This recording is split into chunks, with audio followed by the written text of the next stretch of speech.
Hi friends, எல்லாருக்கும் வணக்கம். நம்ம டிஎன்பிஎஸ்சி சேனல்ல 10ஆம் வகுப்பு பழைய பாடத்திட்டம் பொது தமிழ்ல இருக்கிற ஒவ்வொரு இயலா பார்த்துட்டு இருக்கோம். இந்த காணொலி பதிவுல இயல் 3 அதுல 2வது டாபிக் அண்ணல் அம்பேத்கர் பாடப்பகுதியை முழுமையா படிச்சுட்டு அதுக்கப்புறம் வினாக்களை பார்க்கலாம். ஸோ அதனால எந்த இடத்தையும் தள்ளி பார்க்காம காணொலியை தொடர்ச்சியா பாருங்க. ஓகே ஃப்ரெண்ட்ஸ், வாங்க நம்ம வீடியோக்குள்ள போலாம். அண்ணல் அம்பேத்கர் நிகரென்று கொட்டு முரசே இந்த நீநிலம் வாழ்பவர் எல்லாம் தனக்கென்று கொட்டு முரசே பொய்மை சாதி வகுப்பினை எல்லாம் விடுதலைக்கும் சமத்துவத்திற்கும் முரசு கொட்டிய பாரதியின் வரிகள் இவை. அயலவர் தலையிலிருந்து விடுபடுவது மட்டுமே விடுதலை என்று சமூக கேலிகளில் இருந்தும் விடுபடுவதே உண்மையான விடுதலை. நாட்டின் வடக்கும் தெற்கும் அத்தகைய சிந்தனையாளர்களை கொடையாக தந்திருக்கின்றன. மராட்டிய கொங்கன் மாவட்டத்தில் தபோலி என்னும் சிற்றூர் உள்ளது. பனி விலகாத காலை பொழுதில் வயல்வெளிகளுக்கிடையே ஒற்றையடி பாதையில் சிறுவன் தாவி குதித்து ஓடினான். பின்னாலேயே அவன் தந்தையும் ஓடினார். அன்றுதான் அந்த சிறுவனுக்கு பள்ளியின் முதல் நாள். அதனாலேயே தந்தை மகன் இருவருக்கும் அளவு கடந்த மகிழ்ச்சி வெள்ளம். பள்ளியில் சேர்ந்த அடுத்த நொடியிலேயே அச்சிறுவனின் மகிழ்ச்சி வகுப்பறை விட்டு வெளியேறியது. ஏனெனில் அவனது வருகையை பள்ளியில் எவரும் விரும்பவில்லை. என்னை போன்ற மாணவர்களுடன் சரியாக உட்காரவும் அவனுக்கு அனுமதி மறுக்கப்பட்டது. அதற்கு என்ன காரணம்? ஜாதியை காரணமாக்கினர். அதையும் மீறி அந்த சிறுவன் தொடர்ந்து படிக்க விரும்பினான். பள்ளிக்கு வரும்போது புத்தக பையுடன் உட்கார்வதற்கு ஒரு கோணியையும் கொண்டு வரும்படி ஆணையிட்டது பள்ளி நிர்வாகம். அதே சிறுவன் 50 ஆண்டுகளுக்கு பின் 1947 இடுக்கான உடை அணிந்த மாமனிதனாக வந்து நின்றார். இந்தியாவே அவரின் வருகைக்காக நாடாளுமன்றத்தில் கூடி நின்று எதிர்பார்த்தது. அவர்தாம் அண்ணல் அம்பேத்கர்.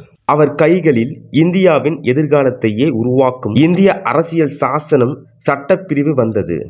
அவர் சமுதாய மறுமலர்ச்சியின் முன்னோடி, சமத்துவ காவலர், உலக சாதனையாளர் வரிசையில் முன்னிருப்பவர், அரசியல் சட்டமேதை, தேசிய தலைவராகவும் திகழ்ந்தவர். பல்வேறு மத, இன, மொழி, சமூக பழக்க வழக்கங்கள் கொண்ட இந்நாட்டை இந்திய அரசியலமைப்பு சட்டத்தால் ஒருங்கிணைத்தார். அண்ணல் அம்பேத்கரின் பிறப்பு மராட்டிய மாநிலத்தில் கொங்கன் மாவட்டத்தில் உள்ள அம்பவாடே என்னும் சிற்றூரில் 1891ஆம் ஆண்டு ஏப்ரல் திங்கள் 14ஆம் நாள் அம்பேத்கர் பிறந்தார். அவருடைய தந்தை பெயர் ராம்ஜி சக்பால், தாயார் பீமாபாய். செல்வம் நிறைந்த குடும்பத்தில் 14வது பிள்ளையாக பிறந்தவர் அவர்.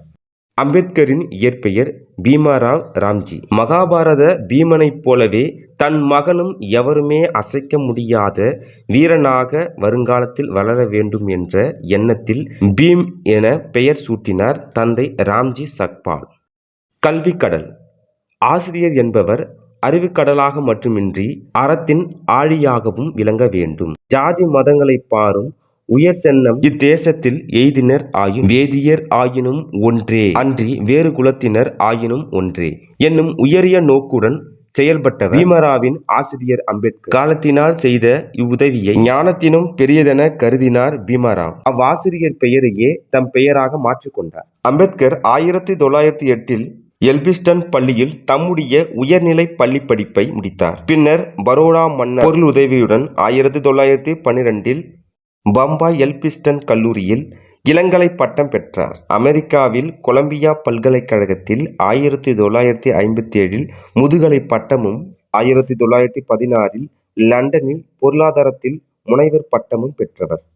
அதுக்கப்புறம் பார்த்தீங்கன்னா மும்பையில் சிறிது காலம் பொருளியல் பேராசிரியராக பணியாற்றினார் அம்பேத்கர். மீண்டும் லண்டனுக்கு சென்று அறிவியல் முதுகலை பட்டமும் பாரிஸ்டர் பட்டமும் பெற்றார். அம்பேத்கர் இந்தியா திரும்பிய பின் வழக்கறிஞர் தொழிலை மேற்கொண்டார். கட்டணமின்றி ஏழைகளுக்கு வழக்காடி நீதியை பெற்று தந்தார். அம்பேத்கர் அவர்கள் அரசியல், சட்டம், சமூகம், பொருளாதாரம், தத்துவம், வரலாறு, வணிகம், கல்வி, சமயம் என அனைத்து துறைகளிலும் நிகரற்ற அறிஞராக திகழ்ந்தார். ஒரு நாளில் 18 மணி நேரத்தை கல்வி கற்பதற்காகவே செலவழித்தார். நூலகத்தில் காலையில் முதல் ஆளாக நுழைவார், மாலையில் இறுதி ஆளாக வெளியேறுவார். இத்தனை சிறப்புக்கும் அவர் கற்ற கல்வியே காரணமாயிற்று. முதல் உரிமை போர்.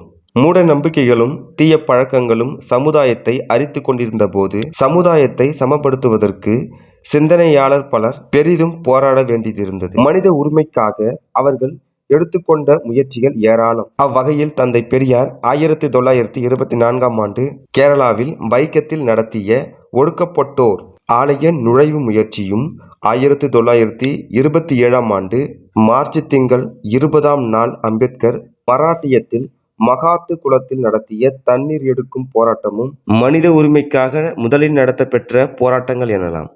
விடுதலை உணர்வும் வட்டமேசை மாநாடும். இங்கிலாந்து சொல்வதற்கெல்லாம் இந்தியா தலையசைக்கும் என்பது தவறு. இந்நிலை எப்போதோ மாறிவிட்டது. இந்திய மக்களின் எண்ணங்களை நீங்கள் ஈடேற்ற வேண்டும் என ஆங்கிலேயர்களிடம் அச்சமின்றி ஆணித்தரமாக கூறினார். முழுமையான விடுதலையை கண்டிப்பாக வழங்க வேண்டும். அதற்கு முன்னர் தன்னாட்சி தகுதியை இந்தியாவிற்கு வழங்க வேண்டும் என அம்பேத்கர் முன்மொழிந்தார். வட்டமேசை மாநாடு 1930ஆம் ஆண்டு நடைபெற்றது. அம்மாநாட்டில் அண்ணல் அம்பேத்கர் கலந்து கொண்டார். அம்மாநாட்டில் அரைவயிற்று கஞ்சிக்கு அல்லல்படும் ஊமைகளின் உறுப்பினராக நான் பேசுகிறேன் என்று தனது கருத்தை தொடங்கினார். மாற்றார் ஆதிக்கத்தை நீக்கி மக்களால் ஆளப்படும் மக்களாட்சியை நாங்கள் விரும்புகிறோம். வெறும் எஜமான மாற்றத்தை நாங்கள் விரும்பவில்லை. எங்கள் கைகளில் அரசியல் அதிகாரம் வந்தாலொழிய எங்கள் குறைகள் நீங்கா என மொழிந்தார். ஒடுக்கப்பட்டோரின் உரிமை குரல் வட்டமேசை மாநாட்டின் வழியே உலக அரங்கில் எதிரொலித்தது. சட்ட மாமேதை. விடுதலைக்கு பிறகு இந்திய அரசவை அண்ணல் அம்பேத்கரையும் இடம்பெற செய்ய வேண்டும் என்று நேரு பெரிதும் விரும்பினார். அம்பேத்கரும் அதற்கு உடன்பட்டார். சட்ட அமைச்சராக பொறுப்பேற்றார். இந்திய அரசியலமைப்பு சட்டம் வகுக்க 7 கொண்ட குழு அமைக்கப்பட்டது. பலரும் செயல்படாமல் விலகினர். இறுதியில் அம்பேத்கர் ஒருவரே அந்த ஒப்பற்ற பணியை செய்து முடித்தார். 1950ஆம் ஆண்டு ஜனவரி திங்கள் 26ஆம் நாள் இந்தியா முழுமையான குடியரசு நாடாக தன்னை அறிவித்துக் கொண்டது. கல்வி வளர்ச்சியில் அம்பேத்கர். அறியாமைதான் அனைத்திற்கும் மூல காரணம் என்பதை அம்பேத்கர் நன்குணர்ந்தார். எனவே ஒவ்வொருவரும் முழு மனித நிலையை அடைய கல்வி, செல்வம், உழைப்பு ஆகிய 3ம் தேவைப்படுகிறது. செல்வமும் உழைப்பும் இல்லாத கல்வி களநிலம், உழைப்பும் கல்வியும் அற்ற செல்வம் மிருகத்தனம் என்றார். மேலும் கற்பித்தல் அறிவியல் முறைக்கு உகந்ததாக இருத்தல் வேண்டும். விருப்பு வெறுப்பற்ற முறையில் கற்பித்தல் நிகழ்த்தல் வேண்டும். மாணவர்களுக்குள் தகவல்களை திணிப்பதாக கல்வி இருத்தல் கூடாது. அஃது அவனது ஊக்கத்தை தூண்டுவதுடன் தனித்தன்மையை வெளிக்கொணர்வதாக இருத்தல் வேண்டும். அம்பேத்கர் அவர்கள் 1946ஆம் ஆண்டு மக்கள் கல்விக் கழகத்தை தோற்றுவித்தார். மும்பையில் அவரின் அரிய முயற்சியால் உருவான சித்தார்த்தா உயர்கல்வி நிலையத்தில் இன்றைய அறிவு வளர்ச்சிக்கு வேண்டிய அனைத்து பாடங்களும் கற்பிக்கப்படுகின்றன. பொருளாதார வல்லுனர். அம்பேத்கர் மேலை நாடுகளில் கல்வி பயின்றபோது புகழ்வாய்ந்த பேராசிரியர்கள் பலரும் நட்பு கொண்டிருந்தனர். இவர் எழுதிய இந்தியாவின் தேசிய பங்கு வீதம் எனும் நூலை பொருளாதாரத்துறையின் சிறந்த நூலாக கருதி பொருளியல் வல்லுநர்களும் பேராசிரியர்களும் பெரிதும் மதித்து போற்றினார். பொருளியலில் பெரும்புலமை பெற்று விளங்கியதால் பல்வேறு பொருளாதார சிக்கல்களை அணுகியும் நுணுகியும் ஆராய்ந்து பார்க்க அவரால் இயன்றது. தொழில்துறையில் பொருளாதார வளர்ச்சி பெற்ற புது புது கருத்துக்களை வெளிப்படுத்தினார். இந்திய வரலாற்றின் புது பக்கங்கள். புதியன சிந்திப்பதும் படைப்பதுமே புத்துலகம் சமைக்கும் சிற்பிகளின் நோக்கம். இந்திய நாட்டின் ஜாதி என்னும் இருளை அகற்ற வந்த அறிவுக்கதிர் அம்பேத்கர். ஜாதி என்பது எல்லாம் அல்ல ஒருவன் கட்டளையால் தோன்றியதன்று. குறிப்பிட்ட சில சூழ்நிலைக்கு ஆட்பட்ட மனித சமூக வாழ்வில் தானாகவே வேறு ஊன்றிவிட்ட வளர்ச்சியாகும். ஜாதி களையப்பட வேண்டிய கலை என்று அவர் கருதினார். சமுதாய மாற்றத்திற்கு சிந்தனை விதைகளை தூவுகின்ற புரட்சியாளர்களாலேயே இந்த வையகம் வாழ்கிறது என்றார். இந்த பொருளாதார மேம்பாட்டிற்கு ஜாதி என்பது நன்மை தராது.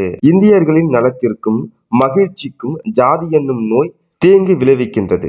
அது மக்களிடையே ஒருமைப்பாட்டை சீர்குலைத்து விட்டது. அதனை அவர்கள் உணரும்படி செய்துவிட்டால் போதும். அதுவே எனக்கு நிறைவு தரும் என்றார் அம்பேத்கர். அண்ணலாரின் லட்சிய சமூகம். அண்ணல் அம்பேத்கர் சிறந்த லட்சியவாதி. அவர் ஒரு லட்சிய சமூகம் சுதந்திரம், சமத்துவம், சகோதரத்துவம் ஆகியவற்றை அடிப்படையாக கொண்டது என்றார். ஜனநாயகத்தின் மறுபெயர்தான் சகோதரத்துவம்.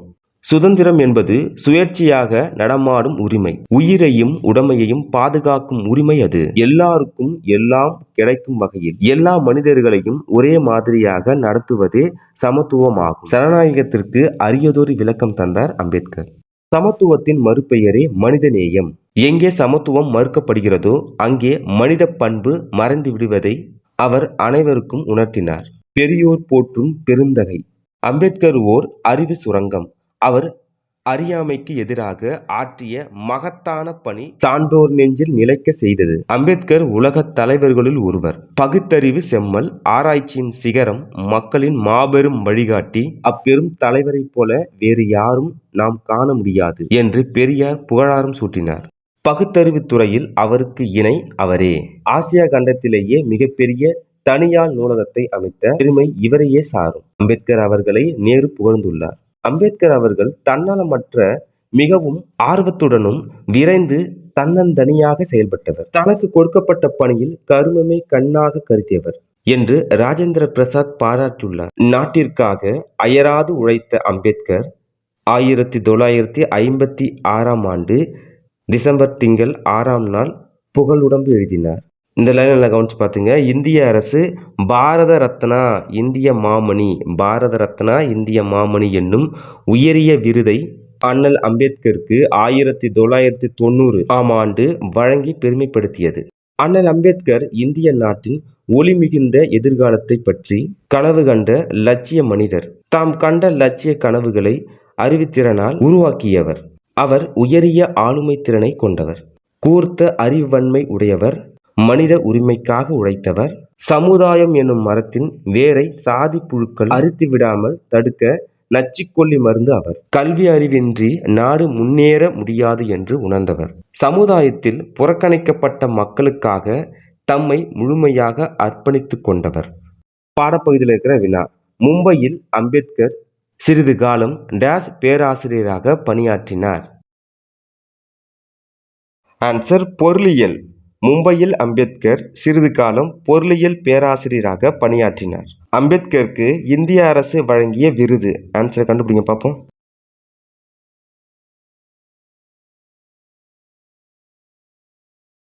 சரியான விடை பாரத ரத்னா. அம்பேத்கருக்கு இந்திய அரசு வழங்கிய விருது பாரத ரத்னா. அண்ணல் அம்பேத்கர் அவர்களின் மறைவு 1956. அவருக்கு பாரத ரத்னா வழங்கிய ஆண்டு 1990. பாருங்க, ஒருமை பன்மை பிழைகளை நீக்கி எழுதுக. இப்போது அவர் கையில் கோப்புகள் இருந்தது. இப்போது அவர் கைகளில் கோப்புகள் இருந்தன. அடுத்ததா, வயது வந்தோர்க்கும் பெண்களுக்கும் வாக்குரிமை கொடுக்கப்பட வேண்டுமென அம்பேத்கர் கூறியதை நாளேடுகள் புகழ்ந்தது. வயது வந்தோர்க்கும் பெண்களுக்கும் வாக்குரிமை கொடுக்கப்பட வேண்டுமென அம்பேத்கர் கூறியதை நாளேடுகள் புகழ்ந்தன. அந்த ந வரணும், அது வரக்கூடாது, ந. அடுத்ததா, சந்திப்பிழை நீக்கி எழுதுக. ஆசிரியர் பெயரை தம் பெயருடன் சேர்த்து பீமாராவ் அம்பேத்கராக மாற்றினார். ஆசிரியர் பெயரை தம் பெயருடன் சேர்த்து பீமாராவ் அம்பேத்கராக மாற்றிக்கொண்டார். அடுத்ததை பாருங்க, ஏழைக்கு பொருள் பெறாமல் வாதாடி நீதி பெற்று தந்தார். ஏழைகளிடம் பொருள் பெறாமல் வாதாடி நீதியை பெற்று தந்தார். 10ஆம் வகுப்பு பழைய பாடத்திட்டம் தமிழ் புத்தகத்தில் இயல் 3 அதில் 2வது டாபிக் அண்ணல் அம்பேத்கர். இந்த டாப்பிக்கை முழுமையாக படிச்சிருக்கோம். இந்த டாப்பிக்கில் உங்களுக்கு எதனா சந்தேகம் இருந்துச்சுன்னா இந்த வீடியோ கமெண்ட் பாக்ஸில் கமெண்ட் பண்ணுங்க. அடுத்த டாபிக் நெக்ஸ்ட் வீடியோ அப்டேட் பண்ணுறேன். இந்த வீடியோ பதிவு கண்டிப்பாக உங்களுக்கு பயனுள்ளதாக இருக்கும்னு நினைக்கிறேன். அடுத்த வீடியோ சந்திப்போம். நன்றி, வணக்கம்.